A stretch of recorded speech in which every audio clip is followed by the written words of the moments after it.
Menghadapi perbedaan pikiran memerlukan sikap terbuka, empati dan penghargaan terhadap perspektif orang lain.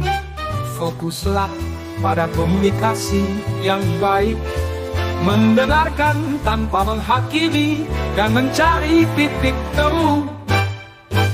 Tetap berpegang pada prinsip, namun fleksibel dalam beradaptasi. Ingatlah, perbedaan adalah kekayaan yang dapat memperluas wawasan dan memperkuat hubungan. Jalani hidup dengan toleransi.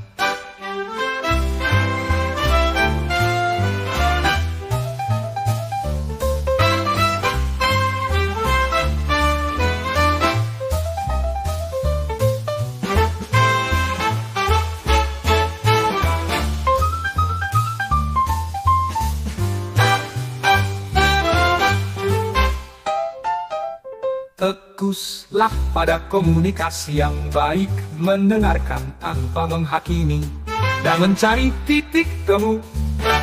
Tetap berpegang pada prinsip, namun fleksibel dalam beradaptasi.